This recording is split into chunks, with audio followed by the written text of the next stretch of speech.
Senhoras e senhores, bom dia. Sejam todos bem-vindos à solenidade de lançamento das apostilas do Cetra e à palestra A Uniformização das Práticas Cartorárias no Ofício de Justiça. Compõem a mesa dos trabalhos, excelentíssimo desembargador Ivan Ricardo Garizio Sartori, presidente do Tribunal de Justiça do Estado de São Paulo, desembargador José Gaspar Gonzaga Francischini, o vice-presidente, desembargador Armando Sérgio Prado de Toledo, diretor da Escola Paulista da Magistratura, desembargador Vandercy Álvares, coordenador do Núcleo de Métodos Consensuais e Soluções de Conflitos do Tribunal, desembargador Luiz Antônio Rodrigues da Silva, coordenador do Cetra, Dr. Durval Augusto Rezende Filho, juiz auxiliar da Corregedoria, e senhor Cauí Carlos Lopérgulo de Aguiar, diretor-assessor da Presidência do Tribunal de Justiça do Estado de São Paulo.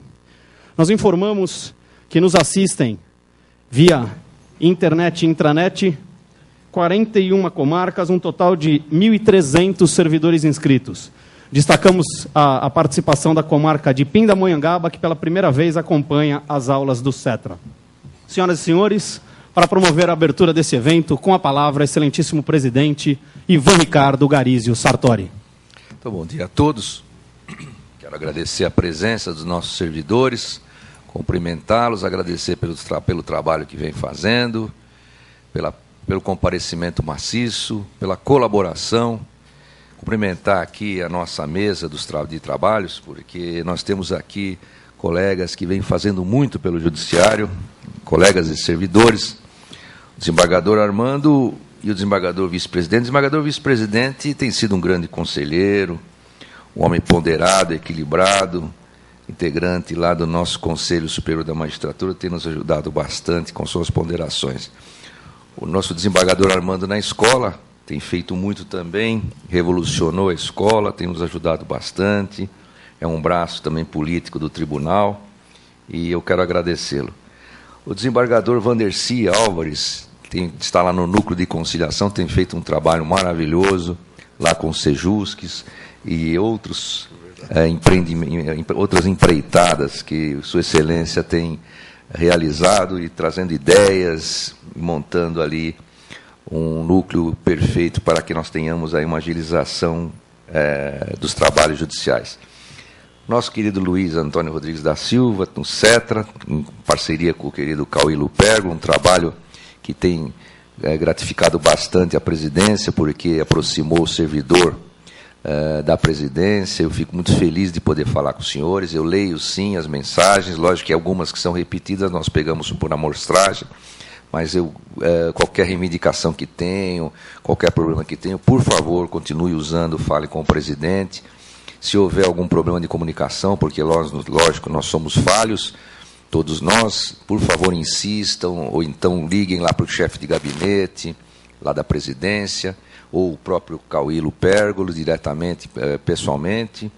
Também aqui quero cumprimentar o doutor Durval, que é um homem que vem fazendo um grande trabalho também para o Judiciário, lá na Corregedoria. Quero agradecer pela palestra que vai ministrar aqui, pelo trabalho que tem feito, pela ajuda, pela força que tem dado ao Judiciário, muitos anos, e grande amigo, inclusive.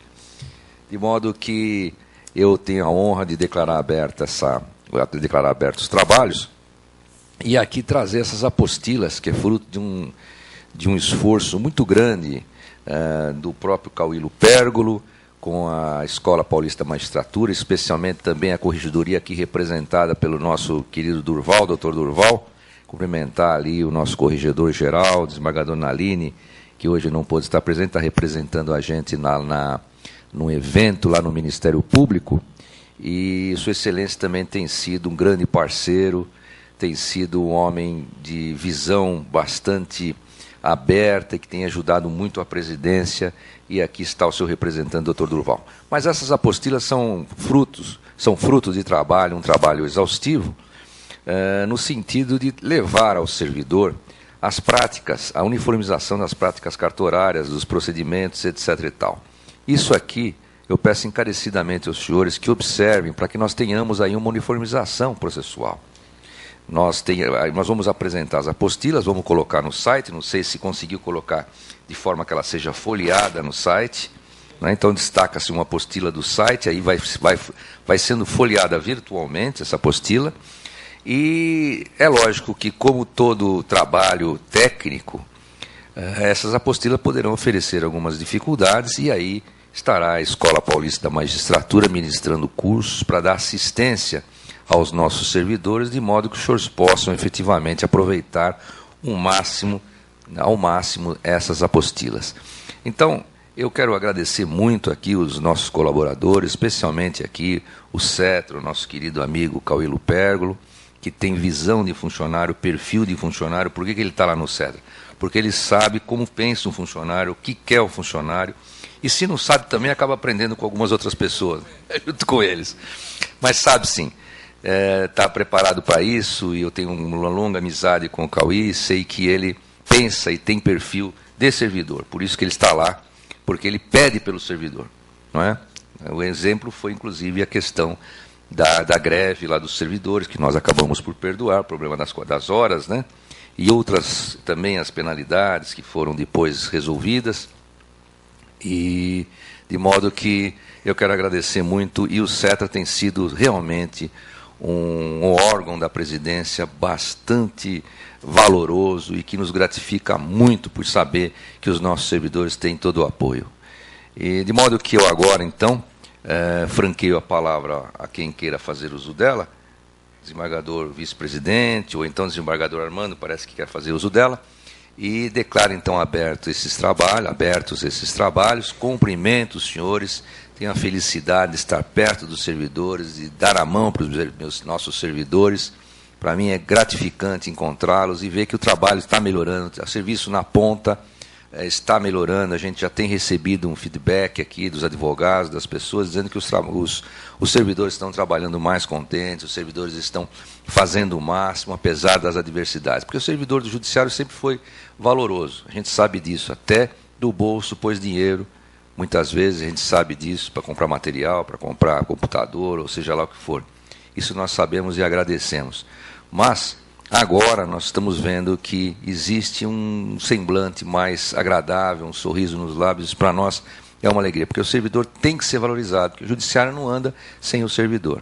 O judiciário é movido pelo servidor. Nós temos nossos juízes, os membros do Poder Judiciário, que dão as ordens, que fazem desenvolver que o processo se desenvolva jurisdicionalmente, mas sem o servidor, tudo que ele determina não vale nada, porque assim não tem como cumprir aquilo que foi ordenado. Então, eu quero simplesmente agradecer aos senhores e espero que os senhores tenham um trabalho profícuo aqui com a palestra do nosso querido amigo, doutor Durval, grande amigo. E antes, passo a palavra aqui ao desembargador Armando da escola, agradecendo a todos e declarando abertos definitivamente esses trabalhos.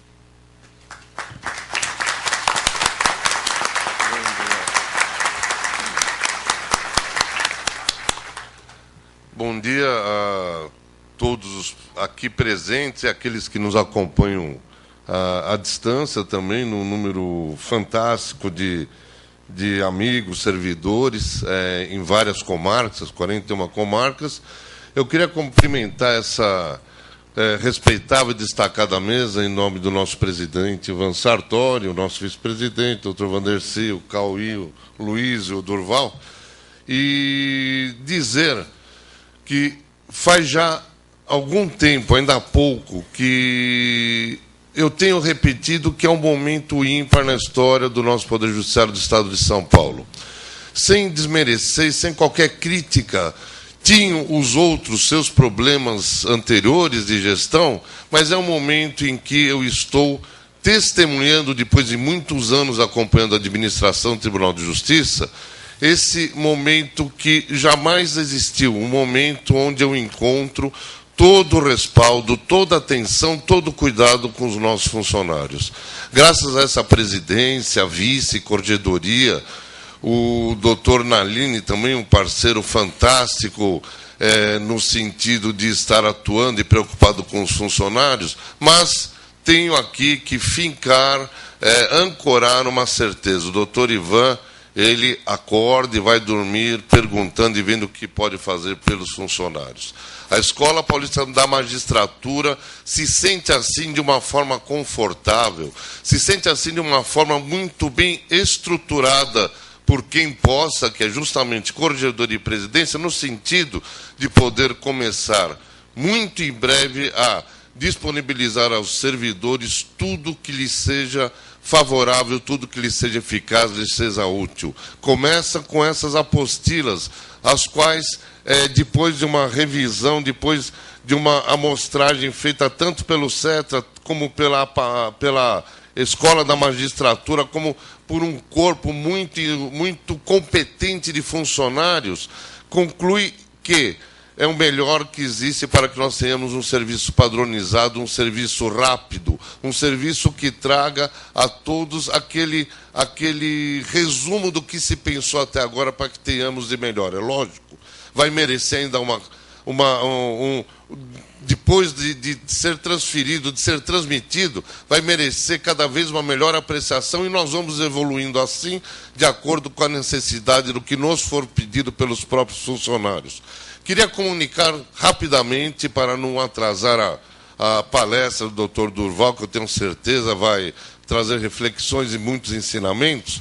Eu queria dizer duas coisas muito importantes. Primeiro, deixar nítido e claro que a Escola Paulista da Magistratura é a escola também dos servidores, tá? É a escola dos funcionários. Todos os nossos cursos, repito, todos os nossos cursos têm as portas abertas aos nossos funcionários. E com um preço praticamente simbólico aos funcionários, com um custo extremamente factível aos funcionários. Nós temos todos os cursos, por favor, enxerguem o nosso site, enxergue o banner que o Cauê vai colocar na nossa própria intranet e venham à Escola Paulista da Magistratura, é da magistratura e de todos os nossos funcionários. As portas estão abertas para recebê-los em cursos, palestras, mesa de debates, extensão universitária e mesmo a pós-graduação lato sensu, que caminha para nós termos estrito sensu já no ano que vem. Estamos muito perto disso daí. E outra coisa que eu me comprometo, lógico, com o apoio do presidente do corregedor e do CETRA, do Cauí, de toda a sua equipe, já a semana que vem nós vamos estar sentando, conversando para formarmos desde já o cronograma mais próximo para começarmos a efetuar justamente os cursos necessários, presenciais a longa distância, eventualmente nos deslocando para o interior do Estado para que tenha a maior utilidade possível. Todas essas apostilas estão sendo lançadas agora. Senhores funcionários, por favor, usem a Escola da Magistratura, ela é dos senhores em todos os sentidos e garanto que existe toda a possibilidade dos senhores frequentarem o que nós pudermos oferecer, o que nós oferecemos a todos os operadores de direito, a juízes, promotores, desembargadores, procuradores, é também oferecido aos senhores. E tenho certeza de que interessar, eu garanto que sempre terá vaga para funcionários. Talvez se esgote para outros tipos de profissionais. Mas para os senhores nós vamos dar algum jeito de, se não for num primeiro momento, repetir para os senhores o curso que lhes interessarem. Então, eu aguardo que os senhores tenham a maior aproveitabilidade possível de tudo que está sendo oferecido e, repito, finalmente, é um momento que nunca existiu e tomara que se torne irreversível. É um momento onde existe toda a atenção, toda a estrutura, com essa diretoria, com esses cargos de direção que nós temos no Poder Judiciário, para que os senhores possam se sentir extremamente valorizados como merecem. Tá? Muito obrigado aos senhores.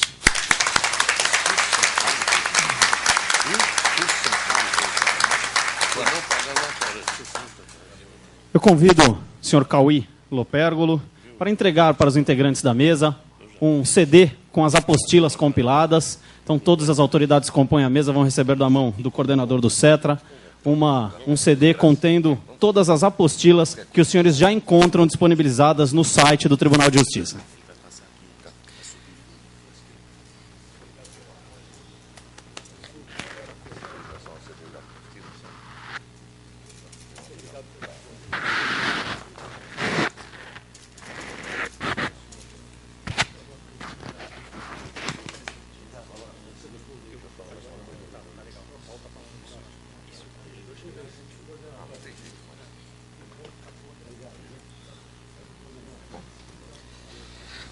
Senhores, eu estava conversando aqui com o doutor Armando a respeito da questão de o funcionário pagar algum valor lá na escola simbólico, né? Eu questionei isso porque eu acho que nossos funcionários não têm que pagar nada, como assim o doutor Armando também acha isso. Não é? Agora, ele dizia ele que haveria um problema de funcionário não comparecer, não ter interesse em não pagar. Mas já estamos acertados aqui que o funcionário não vai pagar mais nada na escola. Absolutamente nada. Nós só vamos convocá-los, evidentemente, vocês vão ter a responsabilidade de comparecer, e se houver algum problema na escola de custos, nós vamos conversar com o doutor Armando e a gente resolve pelo fundo de despesa, mas então os funcionários ficam então dispensados de pagar qualquer valor lá na escola, que é todo interesse nosso. Isso muito me ajuda, presidente. Obrigado. Obrigado. É o interesse nosso que os servidores compareçam, que aprendam e que estejam lá. E o doutor Armando sensível a isso também. Preciso só do compromisso dos senhores comparecerem. Mas o presidente vai convocar, hein? O presidente vai convocar. Passa a lista, eu convoco e os senhores compareçam lá. Ótimo. Para mim facilita. Obrigado, presidente. Estou dizendo que é um momento que devemos registrar a presença aqui do nosso ilustre corregedor-geral. Registrar a presença do nosso ilustre corregedor-geral, que inclusive nos fez o favor de nos representar lá no Ministério Público, numa solenidade em que comparece o presidente do Supremo Tribunal Federal. E, bom, de qualquer forma, então fica esse recado, os senhores não vão pagar mais nada, nem um centavo. Isso também é uma ideia que a gente já estava estudando com o doutor Armando, e a preocupação era de que os funcionários não comparecessem, mas nós vamos convocar, o funcionário tem que comparecer, fica como dia de trabalho, tá certo? Então fica assim.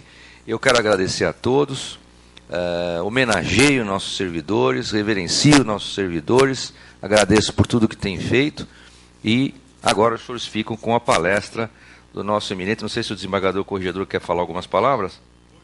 Então vamos passar a palavra para o desembargador corregedor.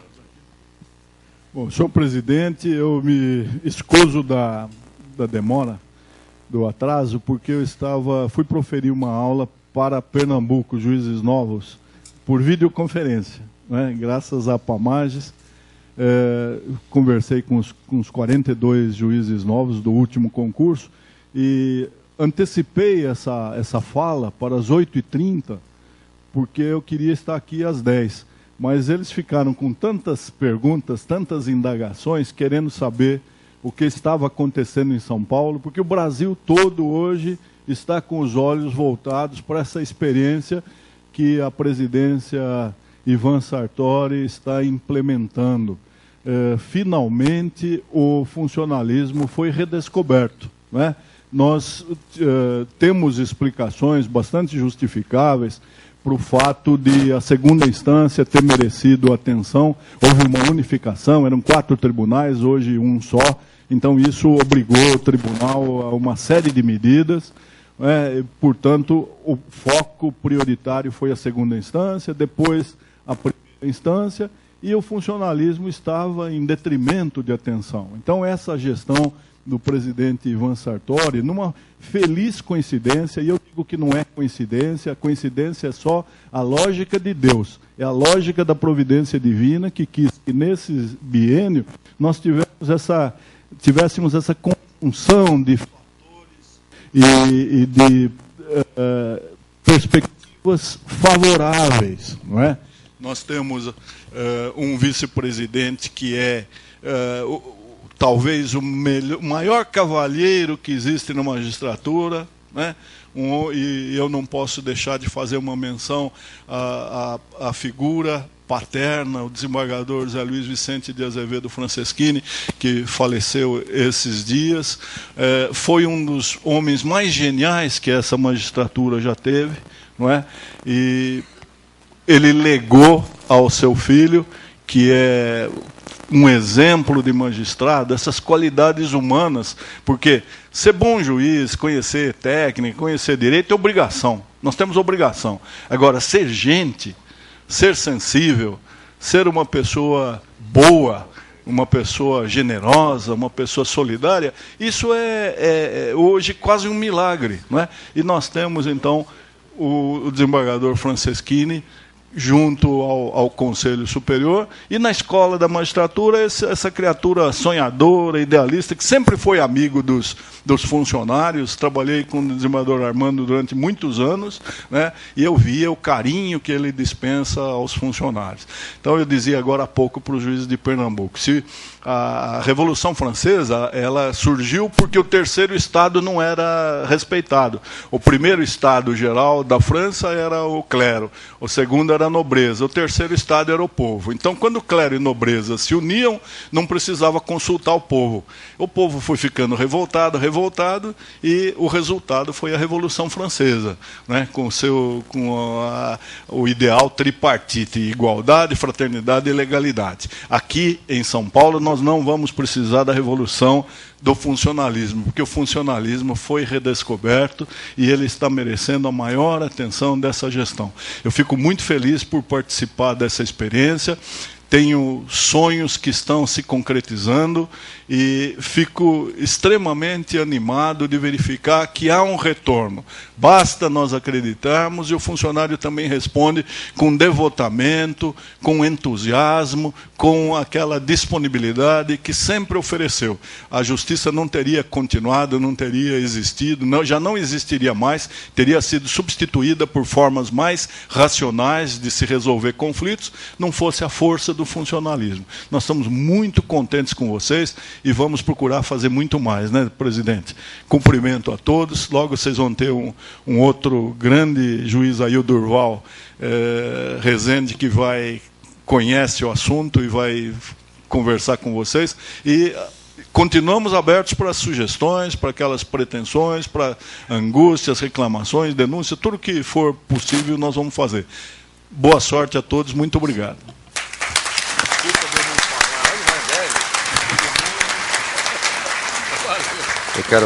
Eu agradeço imensamente ao nosso corregedor, já tinha mencionado o seu nome, como parceiro, conselheiro, um homem de visão, aberto à modernidade, que tem feito muito lá na corregedoria, aqui, nos ajudando, aconselhando lá no Conselho Superior da Magistratura. E eu passo a palavra agora ao nosso eminente vice-presidente, desembargador Gonzaga Francisquini. Senhor presidente, senhoras e senhores, eu quero agradecer imensamente a lembrança de desembargador Nalini, ainda entristecido pelo passamento de meu pai na sexta-feira, ainda de luto, não poderia de qualquer maneira deixar de comparecer a esta reunião muito importante, pelo apreço, pelo carinho que tenho para com os servidores públicos. Realmente, como disse o nosso presidente, sem os senhores, o judiciário não andaria, não existiria. É de suma importância o trabalho dos senhores. Daí porque eu faço questão, embora ainda em luto, estar aqui presente para prestigiar o nosso valoroso servidor público. Muito obrigado, desembargador Nalini, e obrigado a todos. Então, agora agradecendo as palavras dos nossos colegas e sem maiores delongas, eu vou declarar encerrada essa primeira parte da sessão, que nós vamos ouvir a palestra do Dr. Durval Rezende, que vai trazer aqui uns esclarecimentos a respeito dessa uniformização que nós tanto estamos lutando, inclusive com o trabalho de uma comissão que nós temos aí, presidida pelo Dr. Antônio Mário Filolia, né?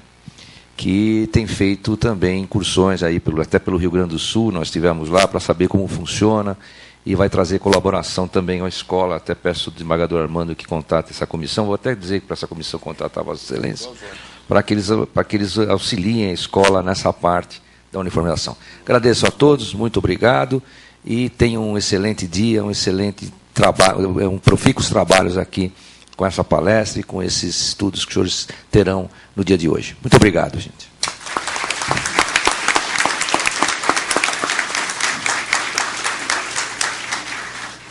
Vamos lá.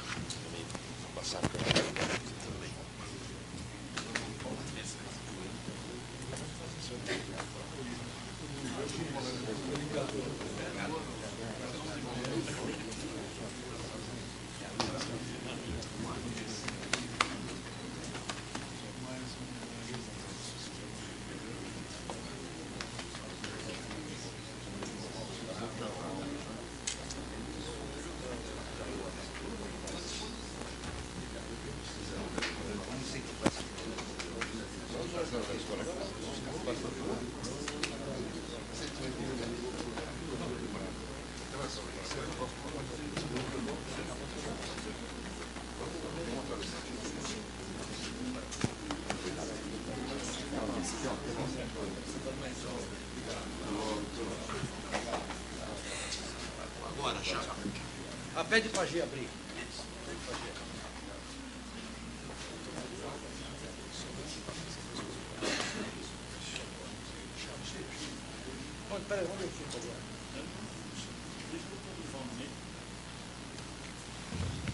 Senhoras e senhores, passemos então à palestra A Uniformização das Práticas Cartorárias no Ofício de Justiça. Nós convidamos para a composição da mesa Dr. Durval Augusto Rezende Filho, que é o palestrante, Sr. Cauí Lopérgolo, que é o coordenador do CETRA, doutora Lilian Salvador Paula, secretária de Planejamento de Recursos Humanos, e as funcionárias da Corregedoria Solange e Patrícia.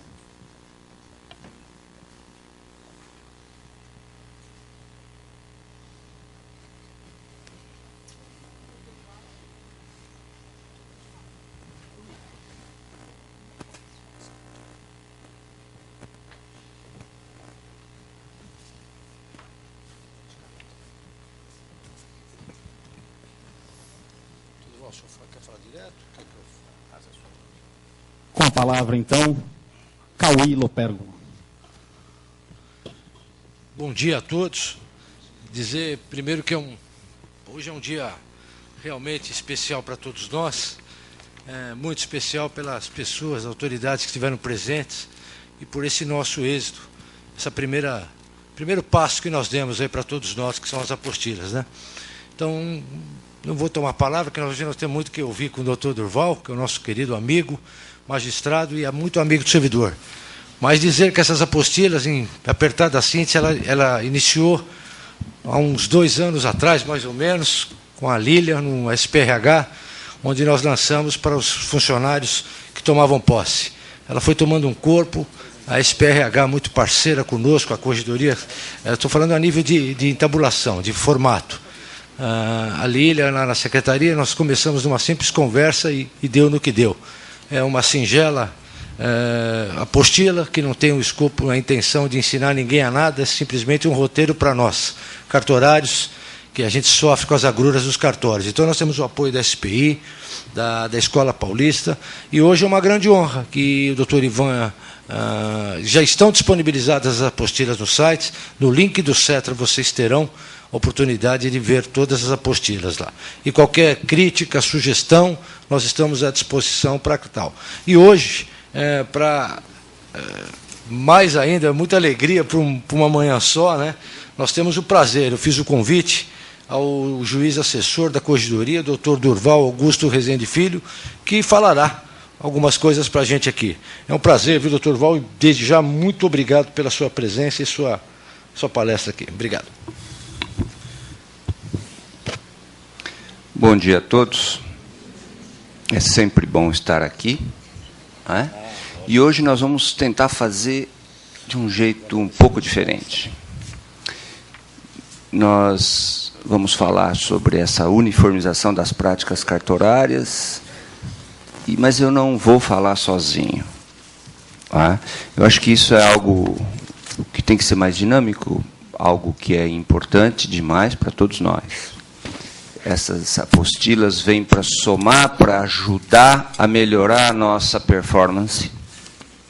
E para isso eu vou contar hoje com a ajuda, em especial, da Solange e da Patrícia, que são 2 funcionárias que trabalham no grupo de apoio técnico aos juízes lá da Corregedoria e que têm viajado pelo estado de São Paulo, nos ajudando na reestruturação, reorganização de cartórios, dando treinamento, dando orientação, né? E ajudando a Corregedoria também nos seus trabalhos de fiscalização. São atividades diferentes que elas têm nos ajudado. Então, elas têm muita experiência, inclusive na instalação da NEP. Além das 2 funcionárias, nós vamos também ter a ajuda do Cauí, que já trabalhou com a Corregedoria justamente nesse trabalho que a Solange e a Patrícia fazem. Então, também tem um bom conhecimento de tudo o que acontece nos cartórios do Estado. Não é? E a Lilian, que está aqui, que, como ninguém, conhece os nossos recursos humanos, as nossas dificuldades e as nossas necessidades. Tá? Então, eu sempre gostei muito daquele programa Manhattan Connection, porque ali todos participam, todos falam, todos dão a sua visão. Né? Claro que nós não temos a técnica e o treinamento do pessoal lá da televisão, mas a gente quer que seja algo diferente. Tá? Embora eu inicie falando. Muito bem. Eu tive, algum tempo atrás, aqui, e ouvi a monja Koen Sensei. E uma coisa que ela falou, que nós já sabíamos, claro, mas que é sempre bom lembrar, né? Que servidor público não serve a si mesmo, e sim ao público. Achei interessante isso. Porque a gente sabe disso. Mas será que a gente tem isso na consciência? Claro. Não é? E a gente vem aqui para servir. Nós passamos a vida tentando aprender a servir ao próximo. Nós crescemos muito quando temos a coragem de servir ao próximo. Não é? Então, o serviço público é um aprendizado para todos nós em servir ao próximo. Quando nós estamos no serviço público, nós estamos exercitando isso, que para muita gente ainda é difícil, servir ao próximo. Não é? Ao benefício do próximo. E uma outra coisa que também a monja falou foi que nós devemos ser adequados. Sabedoria mais sentimento. Não adianta você ser muito inteligente. Muitos cursos, sabe? Faz direito, administração, economia, tem gente que adora fazer faculdade, tudo bem. Mas só o conhecimento técnico não lhe ajuda a vencer na vida. E vencer na vida não é, em termos econômicos, ficar rico. Vencer na vida é conseguir aprender a servir ao próximo, a amar ao próximo, a se sentir feliz, construir alguma coisa de bem para a comunidade em que você vive. Então, só o conhecimento técnico não resolve. Nós somos movidos também por sentimento, por emoção. Não adianta querer negar isso. A evolução nos mostra isso. Para aprender conhecimento técnico, para adquirir conhecimento técnico, alguns anos bastam. Agora, para aprender sentimento e emoção, leva muito tempo. Muito tempo. Não é? E nós já estamos aí aprendendo. E vamos, então, precisar desse conhecimento emocional, né, para poder trabalhar melhor, para poder atingir melhor os nossos objetivos e os objetivos do próprio Poder Judiciário, onde nós estamos trabalhando. Não é? Existe algo que se chama egoísmo. Egoísmo é uma coisa muito complicada, porque isso nos prejudica muito.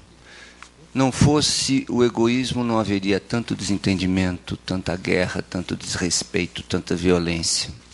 Não é? A pessoa egoísta ama muito a si própria.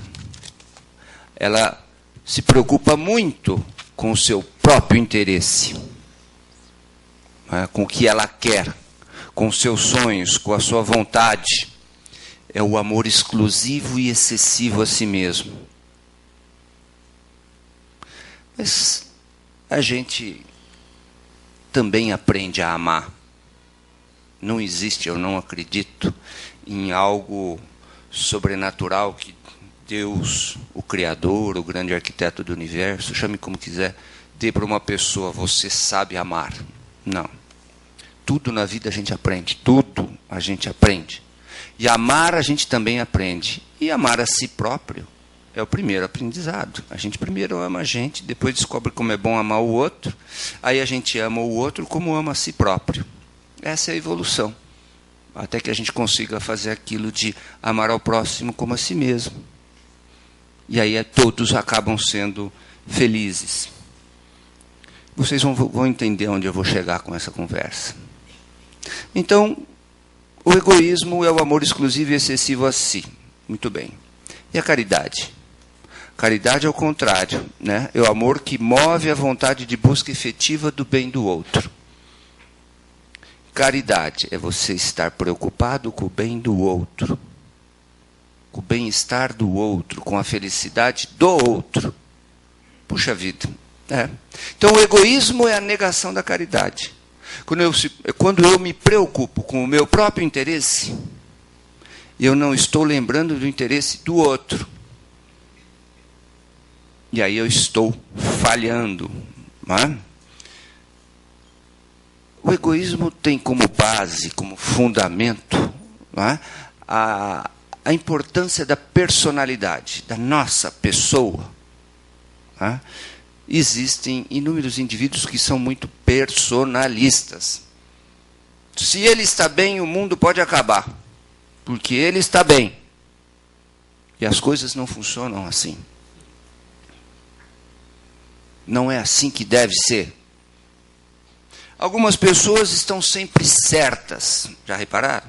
Elas estão certas. Elas acham que estão sempre certas. Não é que estão, elas acham que estão. Pensam que estão sempre certas. Que o seu jeito de fazer as coisas é que é o certo. Que o seu jeito de ver as coisas é o certo.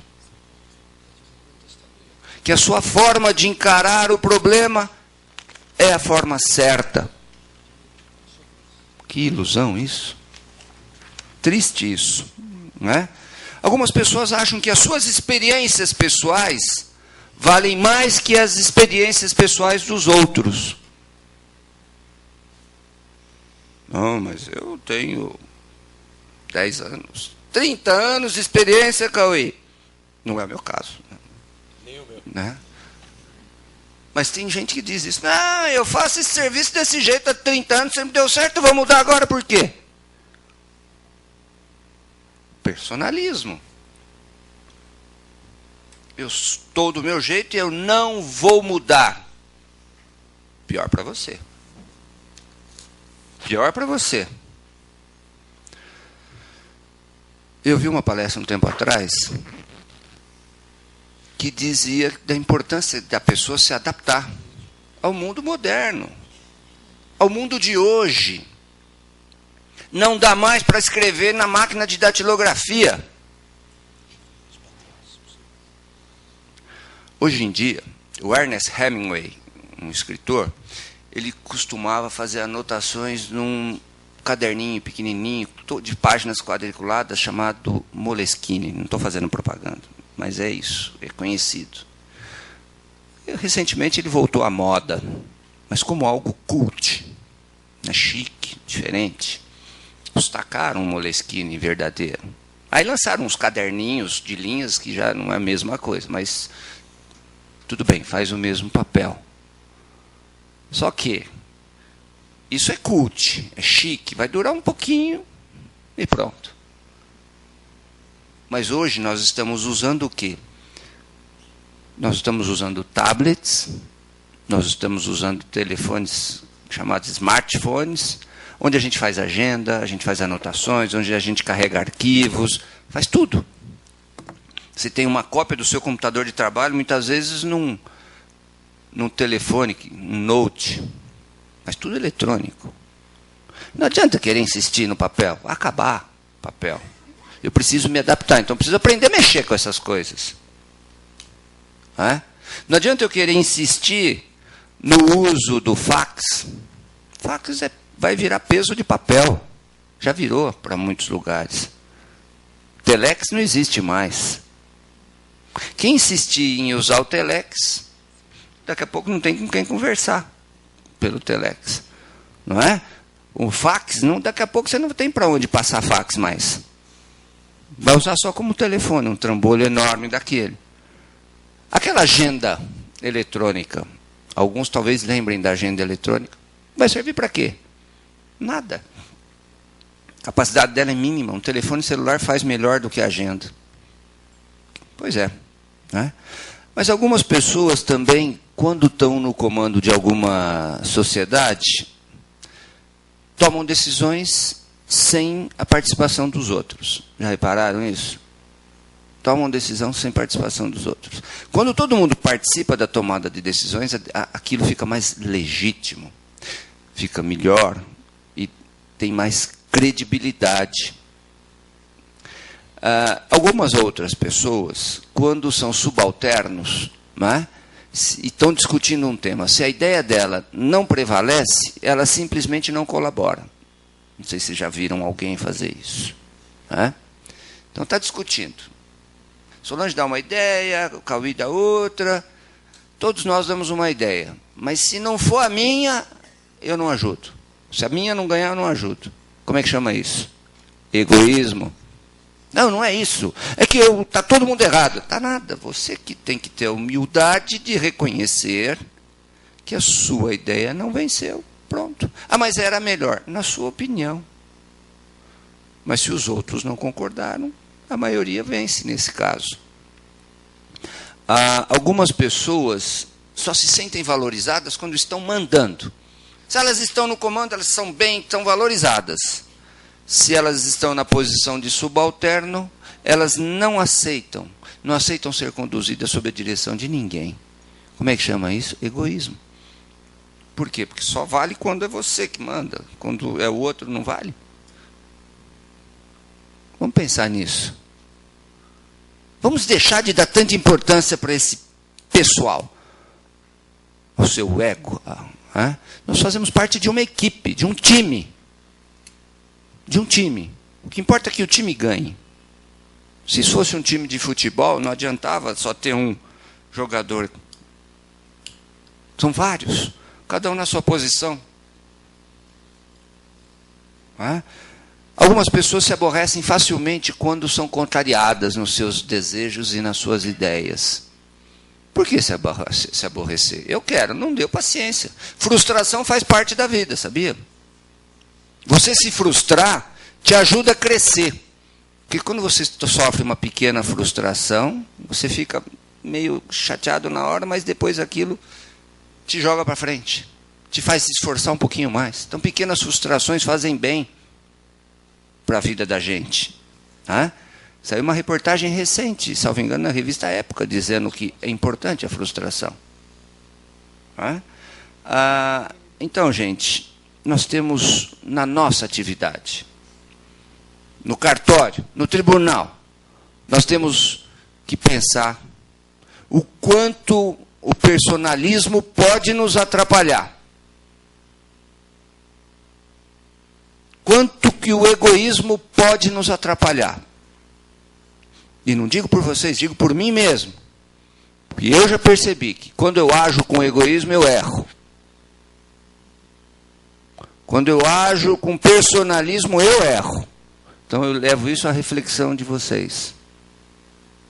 Vamos tentar não pensar tanto no eu, e sim, vamos pensar o que é melhor para o outro, para a equipe, para o jurisdicionado. É isso que nós precisamos começar a pensar. É o personalismo versus o companheirismo. É o personalismo versus a confraternização. Aí a vida da gente começa a mudar. Não dá para fazer sempre do mesmo jeito e ter um resultado diferente. Se a gente está no judiciário que não é do jeito que a gente quer, vamos fazer diferente. Vamos mudar. O que a gente pode fazer para mudar? E começa mudando você mesmo. Mudando você mesmo. Não espere que o seu vizinho mude. Mude você primeiro. Garanto que você vai ficar mais motivado. Pior que você começar a mudar, você vai perceber que a sua vida começou a melhorar. Você vai se sentir mais feliz e não vai saber por quê. Então, como é que a gente vence o egoísmo, o personalismo? Com renúncia. Com aceitação. Eu tenho que renunciar a essa forma antiga de ver. Eu tenho que renunciar à realização do meu próprio modo de fazer as coisas, se eu entender que há uma forma melhor de fazer. Eu preciso aceitar um jeito diferente de fazer as coisas se isso se mostrou mais eficaz. Esse é o remédio. Aceitação e renúncia. Qual é a meta a ser atingida? Primeiro, é humildade. Humildade. Eu não sou melhor do que ninguém. Ninguém é melhor do que eu. Todos nós estamos nos esforçando. Cada um dentro dos seus limites. Ninguém dá o que não tem. Ninguém dá o que não tem. Cada um está fazendo o seu melhor. Ah, mas o fulano não se esforça. Pois é, porque ele não consegue se esforçar mais do que aquilo. Ele precisa se superar. Nós aqui vamos fazer a diferença. Nós aqui vamos à luta. Faça a sua parte. Ah, mas Deus não me ajuda. Certamente ajuda. Mas será que você faz a sua parte? Será que você faz a sua parte para você melhorar? Para a sua vida melhorar? O que está faltando para alguns? Não estou dizendo para todos. Espírito de equipe. Quando você está num time, não adianta só um querer jogar, só um querer marcar gol. O importante não é marcar o gol. O importante é ganhar o jogo. Mais do que isso, o importante é jogar. Se vai ganhar ou não, uma série de fatores vão influenciar, mas o importante é você jogar. Se der para fazer gol, ótimo. Mas faça só a sua parte. Faça bem a sua parte. O jogador da defesa defende, o jogador do ataque ataca. O goleiro defende o gol. Faça a sua parte. Não é? Mas com esse espírito de equipe. Você faz parte de um grupo. Você não está jogando sozinho. O seu cartório não é o seu mundo. O seu mundo é o poder judiciário, o mundo do trabalho, como um todo. Poder judiciário de São Paulo. O funcionário aqui em São Paulo é tão importante quanto o funcionário que está lá em Ilha Solteira, em Jales, Presidente Prudente, Pompeia, onde for.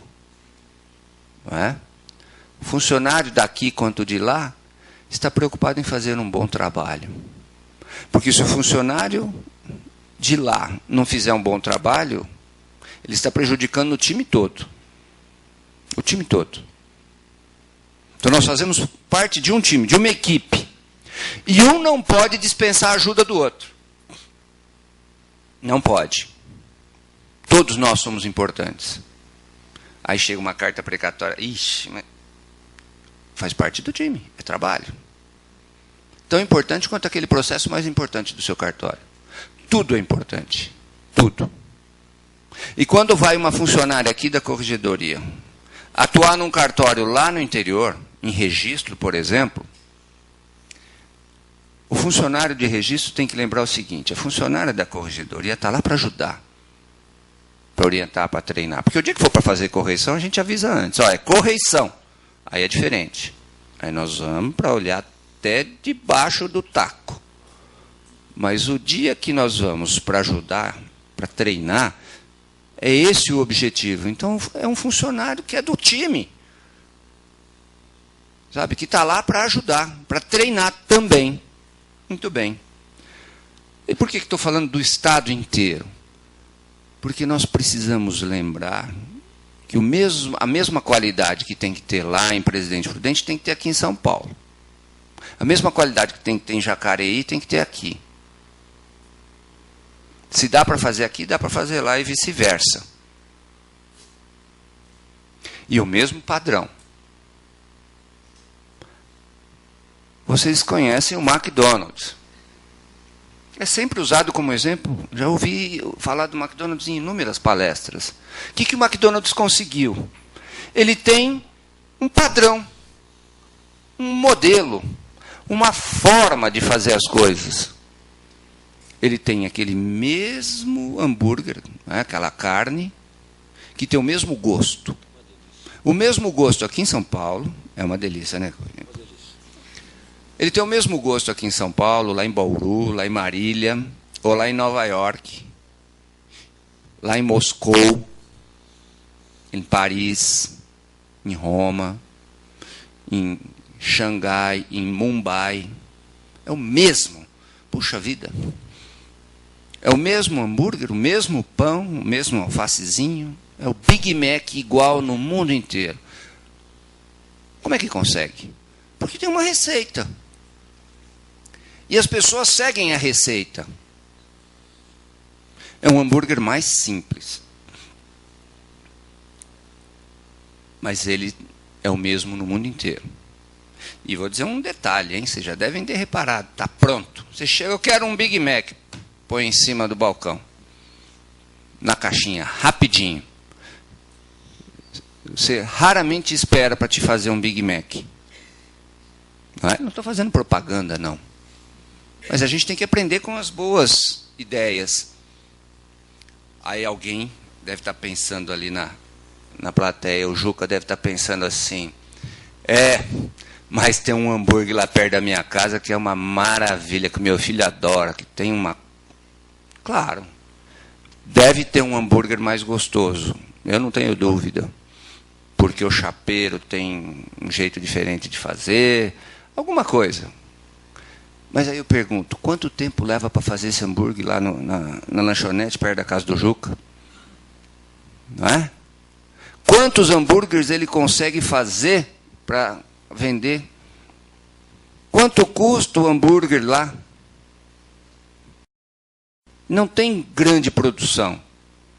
Pode até ficar mais gostoso, mas não tem grande produção. Eu quero fazer aquele hambúrguer na mesma quantidade, a mesma rapidez e mesmo padrão de higiene que se tem no McDonald's para fazer o Big Mac. Será que dá? Então, aquele hambúrguerzinho diferente, artesanal, é para poucos. Mas quando você fala de uma rede mundial de lanchonetes, você tem que produzir para muita gente. No judiciário, é a mesma coisa. Se eu tenho milhões de clientes, e nós temos milhões de clientes, nós precisamos ter algo padronizado, algo uniforme, rápido, simples, com o mesmo gosto para todo mundo no estado inteiro. No mesmo gosto, o tempo todo. Antigamente, as casas eram mais bonitas, vocês já repararam? Tinham cheias de detalhes de rococó, não era assim? O teto era uma obra de arte. Por fora tinha eira, beira, soeira, tinha tudo nas casas. As janelas eram lindas, cheias de detalhes. Os prédios de escolas, vejam as escolas públicas, como Caetano de Campos, por exemplo, aquele Rodrigues Alves ali na Paulista, são prédios lindos, você entra e fica, puxa. Faculdade de Direito, Largo São Francisco, que maravilha. Na França é difícil achar um prédio bonito como aquele. Tribunal de Justiça de São Paulo, na França, é difícil achar um prédio bonito como esse. Tem, no mesmo padrão de beleza. Tá? Mas aqui não fica devendo nada. Agora, hoje, mais moderno, o tempo passou. Quando constrói um prédio, que jeito que é? Simples, lisinho, janela de vidro, rapidinho, liso, teto, acabou. Por quê? Mais rápido, mais barato, mais simples. Nós temos que ganhar tempo. Nós temos que ganhar na produção. Nós temos poucos recursos. Então, com o recurso que nós temos que produzir mais. Temos que aumentar a produtividade com os poucos recursos de que nós dispomos. Agora, para isso, nós precisamos de uma uniformização de condutas, de práticas. Sabe? Nós precisamos padronizar o nosso serviço. Senão, nós nunca vamos vencer aquilo de que todos reclamam, que é o quê? A morosidade do judiciário. Poxa vida. Por que o judiciário não pode ser mais rápido? Ele pode, e ele vai. E ele vai ser mais rápido. Vai depender só de nós mesmos. É a produção em escala e o artesanato. Chega de artesanato. Antigamente, vocês lembram, não é? O processo era costurado com linha. Nós já conseguimos nos libertar disso, acho que 99% dos casos. Mas precisamos acabar com o processo com linha, e o processo com aquele grampozinho também está acabando. Não é? Já enfrentaram um de plástico. Daqui a pouco não vai ter mais o papel. Nós temos que ganhar velocidade para atender o nosso público. Senão nós é que vamos ficar para trás. Nós vamos perder importância. Nós não podemos esquecer que o Henry Ford, esse do carro Ford, do Fiesta, do Focus, o homem que fez as indústrias Ford, ele dizia assim: não é o empregador que paga o salário, mas sim o cliente. Olha que interessante. Quem paga o seu salário é o seu cliente. No nosso caso, quem paga os nossos salários são os jurisdicionados. São as pessoas destinatárias do nosso trabalho. Claro que ela não paga individualmente, mas o nosso trabalho é pago com os impostos e uma pequena parte de taxas pelos serviços prestados. Na medida em que o nosso trabalho agrade as pessoas, na medida em que o nosso trabalho satisfaça as pessoas, todas vão estar de acordo com que nós tenhamos aumento de salário, que nós ganhemos bem. Agora, se eles não estiverem satisfeitos, daqui a pouco eles não querem mais nem que nós existamos. Então nós temos que correr atrás do prejuízo, porque há muito tempo eu ouço reclamação de morosidade. Não depende só do funcionário, ou só do juiz. Ah, mas tem um juiz que é moroso, assim. Tem juiz que é moroso, mas tem funcionário que também é. Como também tem outros profissionais do direito que contribuem muito por interesses para a nossa morosidade. Eu sei de tudo isso. Mas é a história da andorinha. Faça a sua parte. Se o funcionário fizer a parte dele, o juiz também vai ter que fazer a parte dele. Os advogados, os promotores, os peritos, os assistentes sociais, os psicólogos, todos vão fazer a sua parte, aí o judiciário melhora. Mas vamos começar nós mesmos. Nós mesmos. O Henry Ford, ele ficou muito famoso porque ele que implantou pela primeira vez um sistema de produção em série. Produção em escala. Ele descobriu que, pondo o chassi do carro em cima de uma esteira que ia se movimentando, ele punha os trabalhadores em volta disso, cada um ia colocando uma peça, e no fim o carro estava pronto. Claro que estou simplificando isso. Mas na década de 20, que não tinha nada das tecnologias de hoje, ele conseguia produzir um carro em 98 minutos. Já pensou que ia fabricar um carro em 98 minutos na década de 20, no século 20? Tá? Ficou muito rico e muito famoso, justamente por isso. Mas ele produzia o quê? Um automóvel padronizado. Era o mesmo, aquele mesmo, simples, aquele Fordinho que a gente chama de calhambeque. Mas era aquilo, ele produziu milhões. Se fosse para fazer perfeito, produzia quantos? Quantos? Não é? O Rolls Royce é um carro maravilhoso. Perfeito no detalhe. Mas é feito artesanalmente, não é para todo mundo. Quanto custa o Rolls Royce? Quanto custa o Fordinho Bigode? Ou Ford T? Aqueles antigos. Não é? Custava barato, era acessível para o povo, americano sobretudo. Não é? E uma coisa que ele dizia: o passado serve para mostrar as nossas falhas e nos dar indicações para o progresso do futuro. Então, o nosso passado, onde que talvez tenhamos errado? Vamos examinar. Talvez essa forma de agir, cada um fazendo do seu jeito, não seja muito positiva. Isso talvez esteja nos prejudicando muito. Cada cartório ao longo desse estado, cada cartório fazendo de um jeito, com a sua organização, não está produzindo o máximo possível. Não está. Ele acha que está. A corregedoria, às vezes, chega para ajudar na implantação da ANEP e tem muita resistência de funcionários. Muita resistência. E nós vamos falar daqui a pouco sobre isso. Mas por que tem resistência? Porque desconhece. Não, mas eu já produzo bastante. Implanta que você vai ver como melhora. O quanto melhora. Aí depois que implanta, fala, nossa, puxa, ó. Você vai fazer de um outro jeito. Um jeito diferente. Vamos organizar diferente a nossa vida. O nosso cartório. Né? Então, a hora que a gente começar a uniformizar o nosso trabalho, a hora que a gente começar a padronizar o nosso trabalho, nós vamos ver que o resultado vai ser mais profícuo, melhor para todos nós. Agora, a gente precisa ter empenho, a coragem para mudar.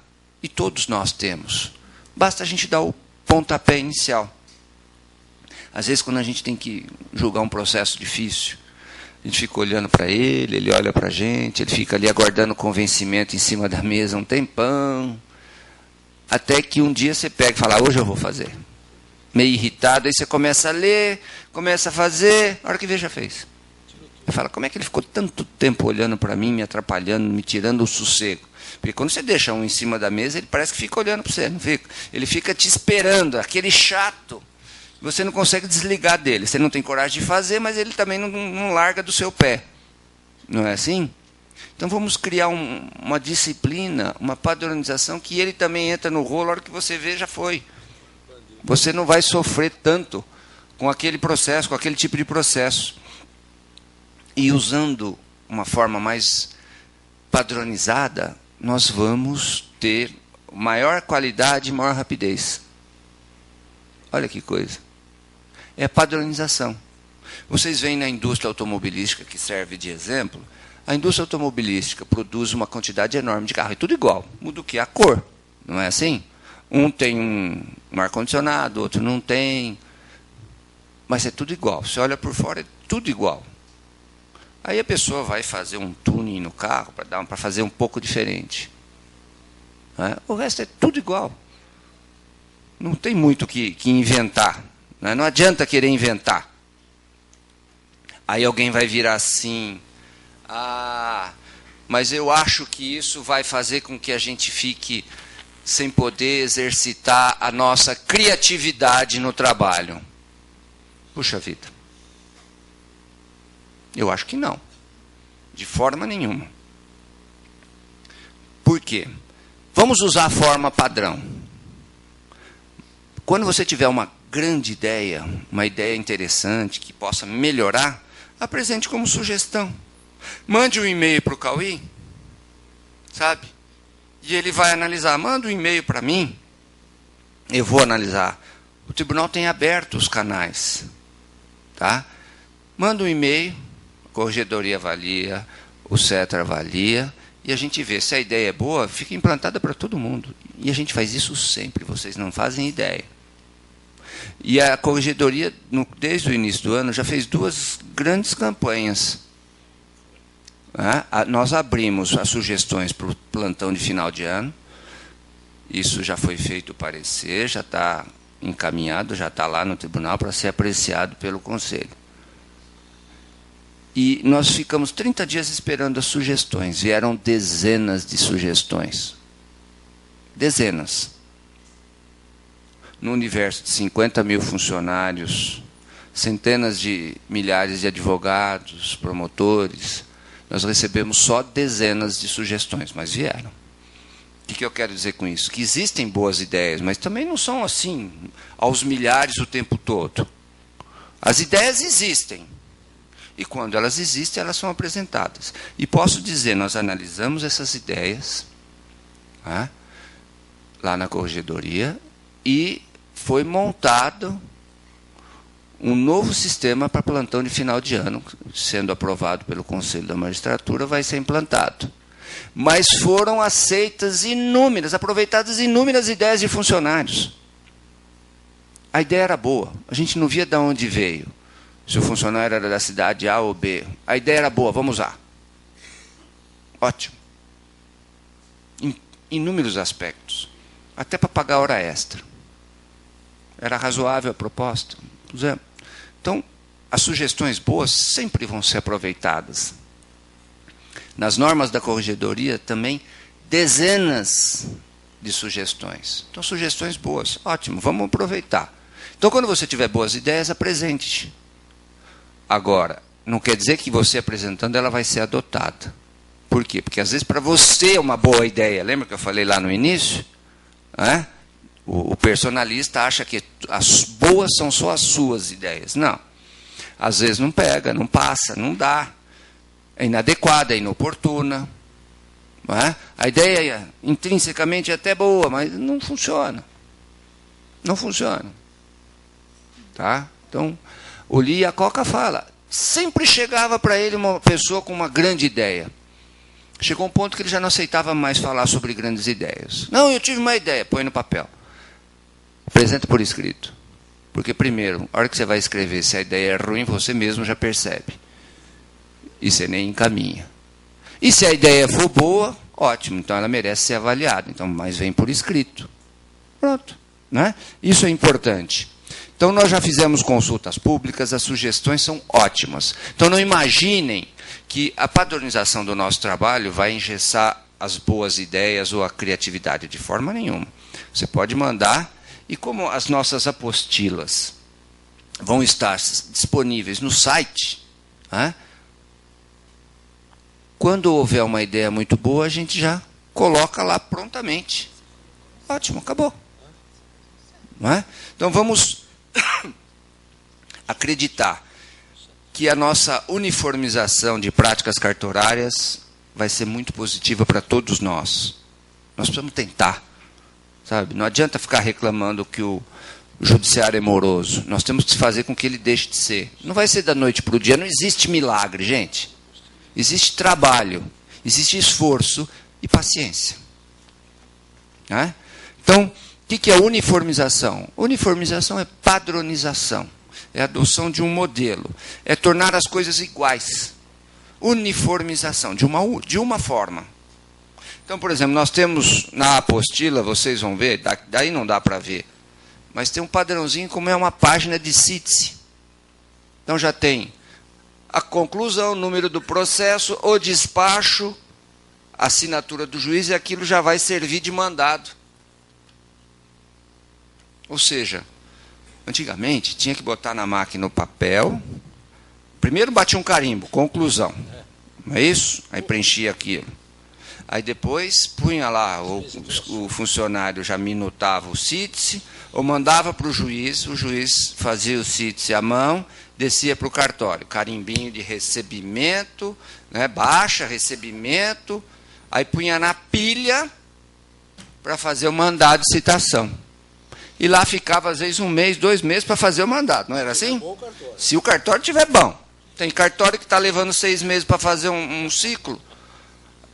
Aí, o camarada pegava aquilo, olhava, CITES, papel na máquina, e começava... Carbono, verdade, desculpa, esqueci. 2, 3 carbonos, e começava a fazer o mandado. Ia, borrachinha, mandado. Acabava de fazer o mandado, se tivesse certo, colhia as assinaturas e punha na pilha, aí punha lá, certificava a expedição, punha na pilha para o oficial de justiça. Do jeito que a gente propõe. Despacho mandado. Simples. Está no computador o modelo, preenche os espaços vagos, já imprime todas as vias, o juiz já assina, já entrega para o oficial. Pronto. Uniformização. Padronizou no estado inteiro, todo mundo o tempo todo. Todo mundo já sabe como é que é um CITES. Para que fazer de outro jeito? Ah, mas fica chique, fica mais bonito, fica mais elegante. Meu compadre, não pode mais, já foi, agora não. Nós temos que ser rápido, simples, rápido. Entende? Solta logo esse mandado. E pronto. E assim vai. Vocês vão ver que tem muita coisa muito boa nessa apostila, com vários tipos de despachos prontos. Sabe? O despacho inicial de inúmeros tipos de processo. E por aí vai, designação de audiência. E aqui tem muita explicação de como fazer. Sentencinha de homologação. O mais importante é o juiz olhar se é caso de homologar. Ele olha, esse é o trabalho do juiz, é caso para homologar e vamos extinguir. A partir do momento que ele tomou essa decisão, acabou. Como é que nós vamos materializar? O escrevente já pimba no computador, já está pronta lá, despachinha, a página inteira pronta, ó, conclusão, tudo homologa, o juiz tinha que prique, local, data, o juiz embaixo. Está pronto no computador. Ele abre o modelo, clica e manda embora. Tira da frente. Você vai se sentir mais feliz, sabe por quê? O seu trabalho vai render muito mais. O seu tempo vai ser melhor administrado. Ninguém vai ficar te cobrando, reclamando no balcão que o processo não está andando. A sua autoestima vai lá em cima. Você vai ser mais feliz e o destinatário do seu serviço também vai ser mais feliz. Isso, com o tempo, você se adapta. Mas eu não acostumo mexer no computador. Lembra que eu falei agora há pouco da necessidade de adaptação? Você precisa se adaptar ao computador. Mas eu não sei. Faça um curso, pede para um amigo. Vocês sabiam que a Corregedoria tem viajado no Estado, ensinando as pessoas até a melhor utilizar o computador? Tá? Então, isso ajuda muito. O computador é fundamental para o seu trabalho atualmente. Então, vamos falar de alguns exemplos, de algumas práticas. Então, o que a gente pode fazer? Por exemplo, para mudar, para padronizar o nosso trabalho. Despacho mandado, despacho ofício, despacho carta, padronizar a localização de processos do cartório, a forma de lançar o andamento dos processos, o fichamento dos processos, tem que ter um fichamento padrão. Vou pedir para a Solange contar para vocês uma historinha sobre isso. Bom dia. Essa história aconteceu de verdade. Foi num cartório, um funcionário novo chegou, ele foi mandado para a sala de audiências. O juiz homologou uma série de acordos, passou para ele publicar. O funcionário colocou tudo para publicar, ele não sabia o que fazer com aquela pilha, era o fim do expediente. Ele falou, bom, eu vou escrever chomo, que é sentença homologatória, na visão dele. Ele escreveu chomo, fichou tudo como chomo no sistema, colocou numa prateleira chomo, foi para a casa dele. Só que no dia seguinte ele não veio trabalhar. E o cartório não sabia o que era aquele chomo. Então, quer dizer, ele não teve o treinamento adequado, para ele conseguir fichar o processo, saber para onde o processo iria depois do chomo. Essa história é tão marcante que o cartório até hoje utiliza esses caninhos chomo.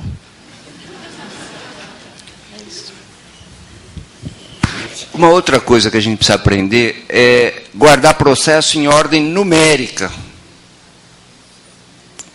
Parece coisa simples, boba, não é? Mas você lembre que você trabalha num time. Time é do inglês e equipe é do francês, mas significa a mesma coisa, ou time ou equipe. A sua equipe tem que saber jogar. Se o time está com 12, com 11, entendo muito de futebol, 11. Se um for expulso, sobram 10 no campo, mas o jogo continua, não é assim? Então, se do cartório um está doente, o jogo continua, pô. Não é? Então, guardar processo em ordem numérica. Por que a gente fala de guardar em ordem numérica? Para facilitar sempre a localização. A gente sabe que a realidade dos cartórios hoje é ter muito acervo. Então, assim, da nossa experiência de observação, o que a gente tem notado, se cada um utiliza a sua ordem, por exemplo, se eu utilizo esquerda para direita e a Patrícia da direita para a esquerda, isso dificulta o trabalho de quem tenta localizar o processo, seja para atender um balcão, seja para levar o processo para audiência, ou seja para encartar nele uma petição. Essa padronização é importante, inclusive, para treinar não só funcionários novos, mas também os estagiários, e tornar o nosso tempo um pouquinho mais otimizado. Quer dizer, a gente perde muito tempo, não se perde tanto tempo procurando processos e sim processando os processos em si. Nós também temos a parte de separação dos processos de acordo com o tipo de expediente que nós estamos fazendo, né? Patrícia, explica um pouco isso. Bom dia. A gente sempre, quando visita a comunidade, orienta para que a gente faça uma separação nos processos. Tudo aquilo que eu tenho para cumprir, que for ofício, que for mandado, que for carta. Por quê? Quando o funcionário chega e pega um lote de processos, se ele tiver lá todo o cumprimento junto, ele vai pegar aquele lote e vai abrir o sistema. Aquele processo é um ofício. Ele vai lá e faz o ofício. O próximo processo é uma carta. Aí ele vai lá e expede a carta. Terminou aquele, é o mandado de levantamento. Ele vai fechar aquele sistema que ele está trabalhando, vai abrir outro sistema e vai expedir a guia de levantamento. Ao passo que, se ele tiver tudo separado, ele chega de manhã, pega um lote de processos que para expedição de ofício, em 1 hora ele consegue expedir 10 ofícios. Diferente de cada assunto, ele vai demorar o dia inteiro para cumprir 10 processos. Isso também faz parte da organização física do cartório. Eu estive numa unidade em que a gente implantou a NEP, e eu voltei para monitoramento, e a diretora falou, confessou uma coisa até meio engraçada, falou, aconteceu uma coisa estranha com a NEP. Antes da NEP, eu tinha a certeza do meu atraso e do prazo que eu tinha desse atraso. Quando a gente organizou o cartório, eu verifiquei que eu tinha muito mais atraso do que aquilo, e que era muito mais antigo. Então, assim, a gente viu que antes, com a designação do cartório, ela não sabia nem o que ela tinha para trabalhar. Então, ela não sabia nem como tratar aquele atraso. Aí, com a organização do cartório, ela conseguiu ver exatamente o que ela tinha e ter um planejamento e, aos poucos, diminuiu o atraso, o acervo do cartório dela. Vocês veem que pequenas mudanças dão um resultado diferente. Quer ver uma outra coisa? Muita gente reclama de espaço físico no cartório. Tem lugares em que o cartório é realmente muito pequeno. Em algumas comarcas do interior, existem cartórios pequenos, existem comarcas que estão em dificuldade. Mas são algumas. Em boa parte, os cartórios têm um problema de organização do espaço físico. Então, eu vou pedir para a Solange falar para vocês sobre a organização da mesa e de cartório.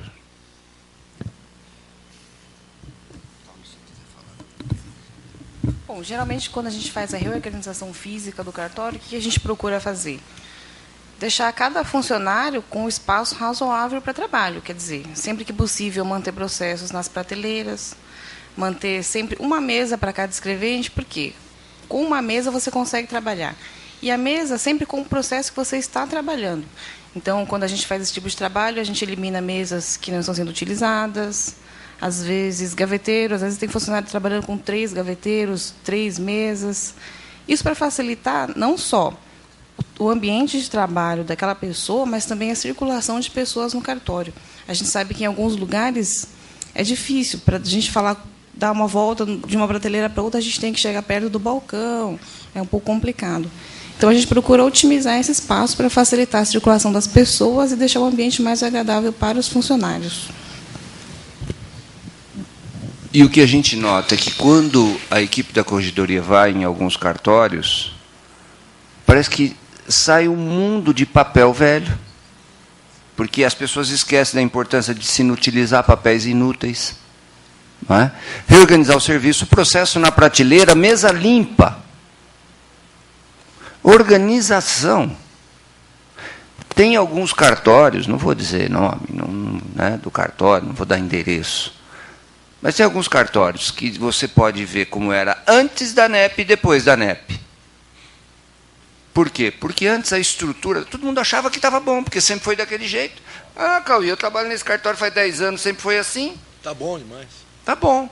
Aí você vai e reorganiza, tira a prateleira da frente da janela, sabe? Melhora o corredor para as pessoas andarem. Esvazia a mesa do funcionário, põe de volta os processos, arruma os escaninhos, muda a disposição das mesas. Até a energia vai fluir melhor ali naquele cartório, sabe?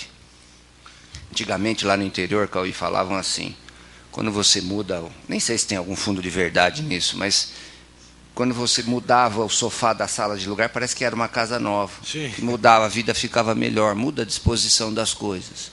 Não é esse o objetivo, mas mudando para melhor, o fluxo de pessoas e de serviço dentro da unidade, né, melhora muito, muito. Muito. Então a gente tem que pensar nisso. Doutor Durval, só um parênteses. Quando eu estava dirigindo a equipe da corregedoria, falando nessa questão de local físico, eu visitei determinada comarca e fiz o que tinha, cumpri a ordem do corregedor, e quando eu estava quase indo embora, já estava indo embora, vi uma prateleira muito grande e não tinha reparado que ela estava muito colada à parede, assim. Eu falei, deixa eu dar uma olhadinha no que é isso, o que era isso aqui, né? Então me denominaram como ZC.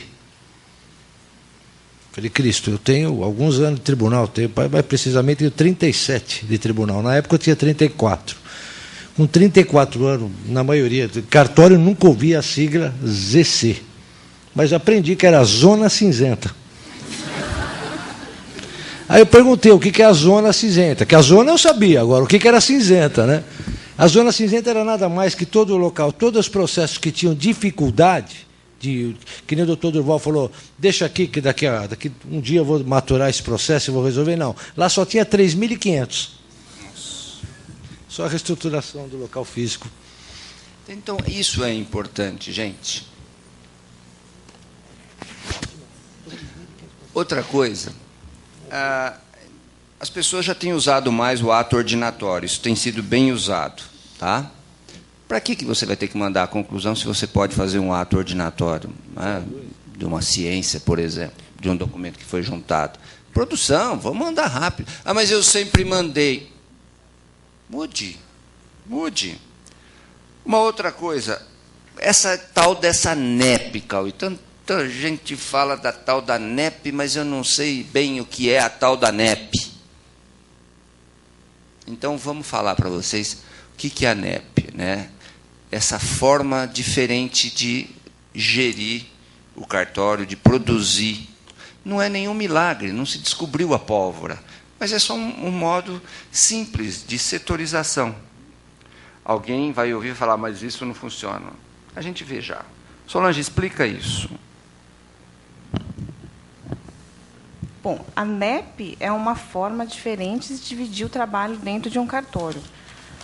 Como é que ela funcionaria? Dentro de um grupo grande, que é o cartório, a gente dividiria em grupos pequenos, que são responsáveis por tarefas específicas. Eu vou só citar mais ou menos como são os grupos, bem basicamente. A gente tem um grupo de atendimento, que é quem faz todo o atendimento do balcão, recebimento de petições, cargas e baixas. A gente tem o grupo de movimentação, que a gente chama de coração do cartório. Por quê? Esse núcleo faz toda a juntada das petições e cuida de toda a publicação do cartório. E juntada já é distribuindo o processo, quer dizer, movimentando, dando o passo seguinte. O próximo núcleo é o cumprimento. Alguns chamam de digitação, mesa, datilografia, alguns chamam de cumprimento mesmo. Eles fazem toda a digitação do cartório e, inclusive, o arquivamento, desde a baixa do processo até a confecção dos pacotes.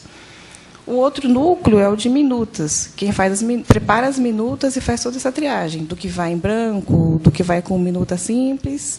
E o último núcleo é a sala de audiências, que também faz parte do cartório. Quer dizer, eles auxiliam o juiz, registram as sentenças e já colocam no sistema todos os despachos que são proferidos na sala de audiências.